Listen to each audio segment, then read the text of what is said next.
kind of muscles you have? No. Bro, what kind of patterns you have? Or is it just aesthetics? Welcome back to training every single day, starting off with a very good, a very fun, very dynamic, and a good way to allow you to express yourself and create some movement patterns. This developing legs practice. I got this from Ido Portal. He has a video called developing legs practice, and that's where I got it from. It's really good. It involves doing diagonal stretches, single-legged sit-to squats, like I'm doing right here, along with single-legged deadlifts, all at different angles.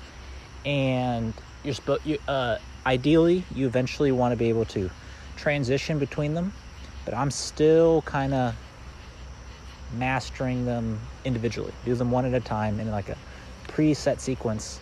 I'm slowly starting to develop the ability to do flowing between them and more creative movement patterns, but it'll take a little bit of time. Still working there. Today, very hot, very fatiguing. As you'll see, I only did 2 movements that were intense, more intense than this, and they very much fatigued me. How I know I was fatigued is my hands were like kind of like shaking throughout the day.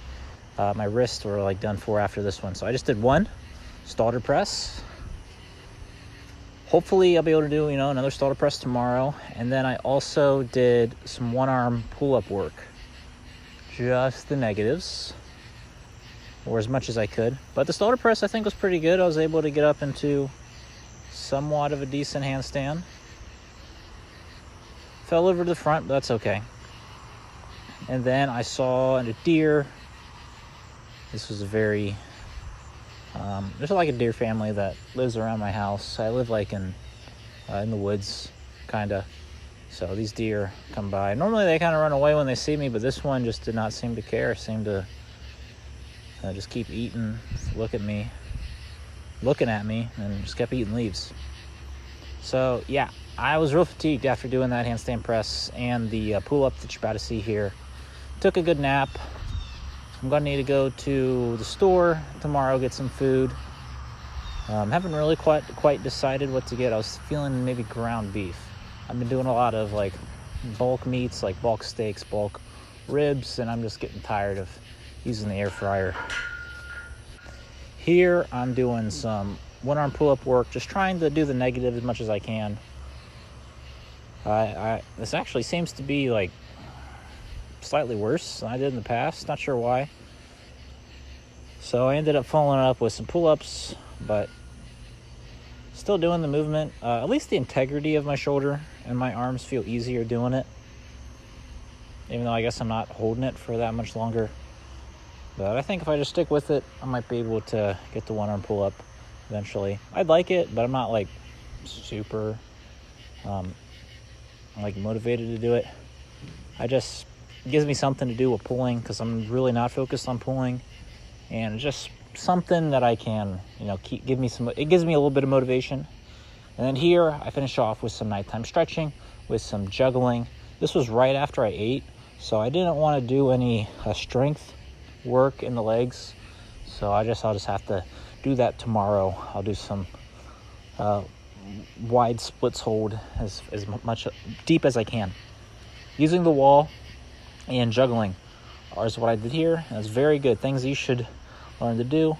Juggle at least one object. Throw and catch will develop so much of your brain that you will just be amazed. Learning anything, and especially that kind of focus there. It reminds me of like an Ido Portal quote, where he says, a meditator, can focus and meditate in these certain environments, but he kind of had the like a balancing, but try to balance a pencil on your finger. The meditator might lose, focus for a second. So this is a kind of meditation, juggling or balancing, like sticks or stick-like objects on your finger or on your limbs, which I've done in the past. I have a candlestick in this room that I do sometimes. You've seen. I'm much more into the juggling than that. Here are some cool patterns. This one's called Mill's Mess. Hopefully you saw some of the one ball things that I was doing in the beginning. This is one of my favorite patterns with 3 balls. Looks pretty good. It's pretty difficult to do very well. I always mess up like the last throw in the sequence. And then I get on to doing some 4 ball patterns. This is just the fountain. Very nice. If you want to learn how to juggle like multiple balls, learn with plastic bags is my best advice. And when you get to regular objects, just don't drop them no matter what you do, and you'll progress a lot faster. So I finished. So this is what I'm going to do later, but without the hands. But I just ate, so that's all I did for today.